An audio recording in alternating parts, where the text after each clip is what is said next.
दोस्तों, कार्तिक के महीने की शुरुआत इस बार 17 अक्टूबर से हो रही है, जिसका समापन 15 नवंबर को होगा। कार्तिक के महीने का अपने आप में सबसे ज्यादा महत्व माना जाता है। कार्तिक के महीने के नियम, पूजा पाठ बहुत ही ज्यादा महत्वपूर्ण होते हैं। हिंदू पंचांग के अनुसार देखा जाए तो कार्तिक मास की शुरुआत होने के बाद अगर आप इस समय भगवान विष्णु की पूजा करते हैं, यानी इसी महीने में भगवान विष्णु लंबे समय के विश्राम के बाद जागते हैं, तो कार्तिक महीना धार्मिक दृष्टि से महत्वपूर्ण माना जाता है। ऐसे में भगवान श्री कृष्ण की उपासना जरूर करनी चाहिए। ऐसा करने से जीवन की समस्त परेशानियों से मुक्ति मिलती है और सुख समृद्धि प्राप्त होती है। भगवान विष्णु की पूजा करने से व्यक्ति की मनवांछित इच्छाएं पूरी होती हैं। तो कार्तिकेय महीने का प्रारंभ कब है, जैसा कि हमने आपको पता ही दिया है। साथ ही कार्तिक मास के व्रत में नियम, पूजा पाठ क्या क्या करनी चाहिए, और साथ ही हम आपको बताएंगे कार्तिक मास के जरूरी नियम, कितने बजे जागना है, स्नान कब करना है, सूर्य को जल कैसे चढ़ाएं, दीपदान कब करें और तुलसी की पूजा कैसे करें। संपूर्ण जानकारी आपको आज प्राप्त होने वाली है। तो बने रहिए दिव्या ज्योति चैनल के साथ वीडियो के अंत तक, और वीडियो को लाइक करके चैनल को सब्सक्राइब जरूर करें। प्रिय भक्तों, हम कार्तिक महीने के बारे में बात करेंगे। कार्तिक मास स्नान के बारे में जानेंगे। कार्तिक मास के नियम क्या होते हैं, कार्तिक मास का स्नान व्रत कैसे किया जाता है, व्रत में क्या खाना होता है, कब खाना होता है, सारी बातें जानेंगे। लेकिन उससे पहले जान लेते हैं कि साल 2024 में कार्तिक का महीना शुरू कब से हो रहा है, किस दिन से हमें कार्तिक स्नान शुरू करना है और किस दिन तक कार्तिक स्नान करते रहना है, कार्तिक व्रत का उद्यापन कब करना है, सारी बातें जानेंगे। तो चलिए वीडियो को शुरू करते हैं। कार्तिक का महीना भगवान विष्णु और माता लक्ष्मी को समर्पित होता है। इस महीने में भगवान विष्णु के दामोदर स्वरूप की पूजा की जाती है। कार्तिक का महीना व्रत करने के लिए, दान करने के लिए, पूजा पाठ करने के लिए बहुत ही ज्यादा महत्वपूर्ण होता है। इस महीने में किए गए थोड़े से भी दान का, थोड़े से भी पूजा पाठ का, मंत्र जाप का अक्षय पुण्य प्राप्त होता है। साल 2024 में कार्तिक का महीना आशीवन पूर्णिमा यानी 17 अक्टूबर से प्रारंभ हो जाएगा। कार्तिक का स्नान हम 17 अक्टूबर आशीवन पूर्णिमा से प्रारंभ करेंगे और 15 नवंबर को कार्तिक पूर्णिमा के साथ ही कार्तिक मास के स्नान का उद्यापन करेंगे। कहीं कहीं पर जब आप कैलेंडर में देखेंगे तो आपको प्रतिपदा तिथि से कार्तिक का स्नान प्रारंभ दिखाया जाएगा, अश्वनी माह पूर्णिमा से नहीं। लेकिन अगर आप प्रतिपदा से कार्तिक का व्रत स्नान शुरू करते हैं और कार्तिक पूर्णिमा के दिन सुबह में ही व्रत का उद्यापन कर देते हैं, तो आपका एक दिन का व्रत अपूर्ण रह जाता है, एक दिन का व्रत कम रह जाता है और आपको पूरे 30 दिन का कार्तिक स्नान या कार्तिक व्रत प्राप्त नहीं होता। इसीलिए आशीवन पूर्णिमा, जिसे शरद पूर्णिमा भी कहा जाता है, उसी दिन से कार्तिक का स्नान शुरू किया जाता है। तो इस बार हम 17 अक्टूबर से कार्तिक का स्नान शुरू करेंगे। कार्तिक के पूरे महीने में सुबह सवेरे जल्दी उठकर स्नान करके भगवान की पूजा करनी चाहिए, तुलसी जी की सेवा करनी चाहिए और जितना अधिक हो सके अपनी शक्ति सामर्थ्य के अनुसार मंत्र जाप और दान करना चाहिए। कार्तिक मास महात्म्य में भगवान विष्णु की, भगवान कृष्ण की, तुलसी देवी की, भगवान यमराज की और अन्य सभी भगवानों की सबकी कथाएं सुननी चाहिए। कार्तिक महीने को लेकर भक्तों के मन में बहुत सारे प्रश्न होते हैं, जैसे कि कार्तिक मास का पूरे महीने का व्रत करना हो तो कैसे करें, इस महीने में हमें क्या क्या करना चाहिए, क्या क्या नियम होते हैं, पूजा किस समय करनी चाहिए, पूजा विधि क्या होती है, तुलसी जी का पूजन किस प्रकार से किया जाता है, किस समय किया जाता है, सुबह में करें या शाम में करें, किन किन विधियों का, किन किन मंत्रों का हमें जाप करना चाहिए। ऐसे बहुत सारे प्रश्न होते हैं, सबका जवाब दूंगी, क्योंकि कार्तिक का महीना बहुत अधिक पुण्यकारी होता है और इस महीने का स्नान सबको करना चाहिए। कहा जाता है कि एक समय ब्रह्मा जी ने सभी प्रकार के व्रत और दान एक पलड़े में रखे, तराजू के एक पलड़े में सभी प्रकार के दान और व्रत को रखा और दूसरे पलड़े में कार्तिक का स्नान रखा। तो कार्तिक स्नान वाला पलड़ा भारी हो गया, इसीलिए कार्तिक स्नान को सबसे महत्वपूर्ण माना जाता है। मनुष्य की सभी मनोकामनाएं की पूर्ति करता है। कार्तिक का स्नान। जो कोई भी कार्तिक का स्नान करना चाहते हैं, उन्हें कार्तिक महीने के आने से पहले जो एकादशी आती है, जिसे पापांकुशा एकादशी कहते हैं, उस दिन भगवान विष्णु की पूजा करके, उन्हें प्रणाम करके कार्तिक मास के स्नान की और कार्तिक मास के महीने के व्रत की आज्ञा लेनी चाहिए। ऐसी मान्यता है कि इस प्रकार भगवान की आज्ञा लेने से भगवान प्रसन्न हो जाते हैं और अपने भक्तों पर कृपा करते हैं और उन्हें वह आत्मिक बल प्रदान करते हैं जिससे कि उनके नियम पूरे हो सके। वैसे तो कार्तिक का स्नान गंगा जी के तट पर या किसी पवित्र नदी के तट पर करें तो बहुत शुभ माना जाता है, लेकिन यदि पूरे महीने कहीं नदी तट पर रहना संभव ना हो तो आप घर में भी कार्तिक स्नान कर सकते हैं। घर में जब आप सुबह सवेरे स्नान करें तो जो आपका नहाने का पानी है उस बाल्टी में गंगा जी का या अन्य किसी पवित्र नदी का जल मिला लें और उसमें आप रोजाना स्नान करें। इससे भी आपको गंगा स्नान का ही फल प्राप्त होगा। अक्सर भक्तों का प्रश्न होता है कि हमें कार्तिक का स्नान किस समय तक कर लेना चाहिए, मतलब सुबह सवेरे हम कब तक कार्तिक स्नान करें जिससे कि हमें शुभ फल प्राप्त हो जाए। तो देखिए, ब्रह्म मुहूर्त में किया गया कार्तिक का स्नान सबसे शुभ माना जाता है। ब्रह्म मुहूर्त का समय सुबह सवेरे लगभग 4 बजे से 5 बजे तक का होता है और इस बीच में अगर आप कार्तिक स्नान करते हैं, और कार्तिक स्नान से मतलब केवल नहाना नहीं होता है।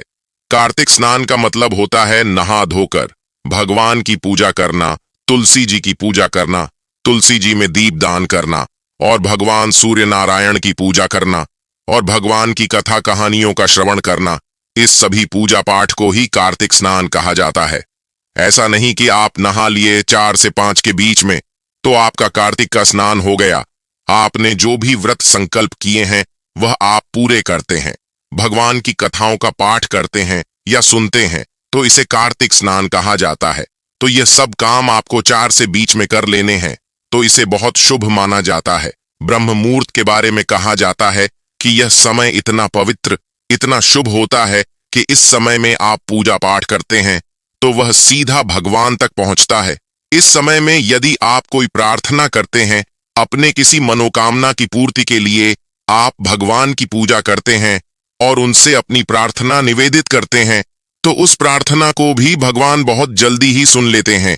लेकिन वह लोग क्या करें जो इस समय में पूजा नहीं कर सकते हैं।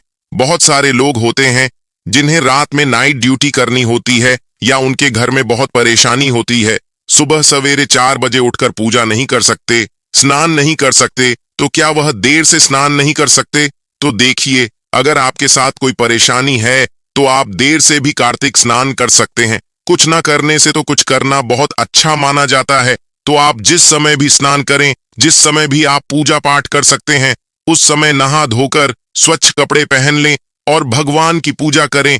जो भी आपने नियम लिए हैं, संकल्प लिए हैं, आपके कार्तिक व्रत से संबंधित जो नियम है उन्हें आप उसी समय पूरा कर लें। अब यहाँ पर एक और बात है, जैसा मैंने पहले कहा कि कार्तिक का स्नान किसी पवित्र नदी या सरोवर के तट पर किया जाता है, तो ऐसे में आप समझ तो गए ही होंगे कि कार्तिक का स्नान ठंडे जल से नहाकर किया जाता है।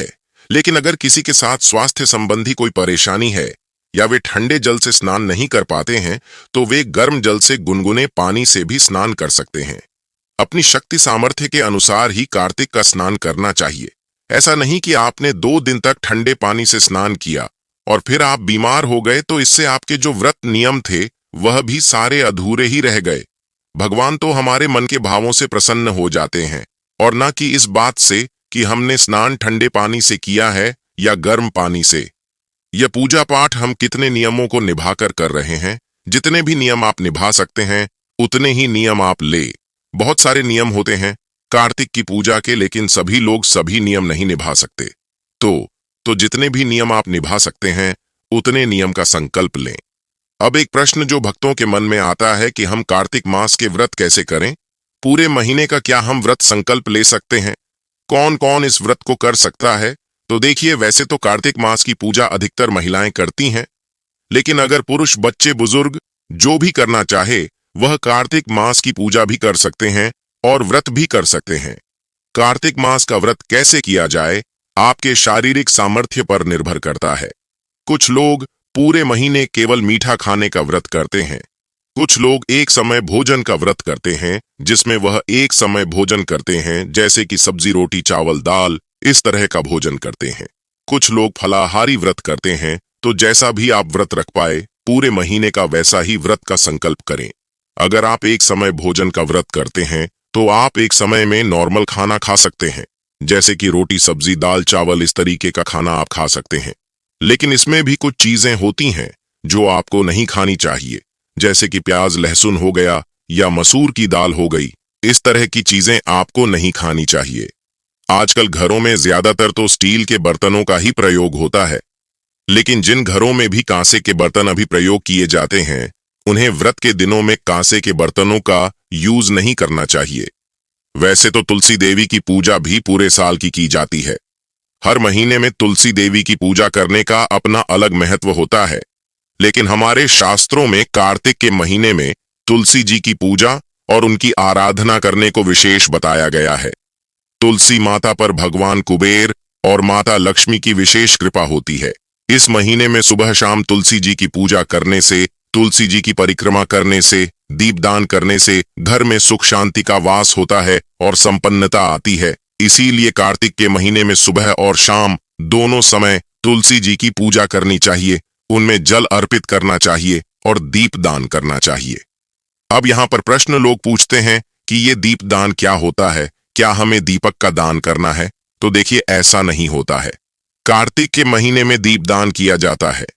अलग अलग जगह पर कुछ लोग नदी के तट पर करते हैं, कुछ मंदिर में करते हैं, कुछ अपने घर की छत पर करते हैं, मुख्य दरवाजे पर करते हैं। तुलसी जी में दीपदान किया जाता है और भगवान के सामने भी दीपदान किया जाता है। दीपदान करने का अर्थ होता है दीपक को जलाना। अगर आप हर रोज तुलसी जी में दीपक जलाते हैं, तो इसे कहा जाता है कि आपने तुलसी जी में दीपदान किया है। भगवान के सामने दीपक जलाते हैं तो कहा जाता है कि आपने मंदिर में दीपदान किया है। अब यहाँ पर सवाल होता है कि हमें दीपक कैसा जलाना चाहिए? हम घी का दीपक जलाएं या तेल का दीपक हम जला सकते हैं?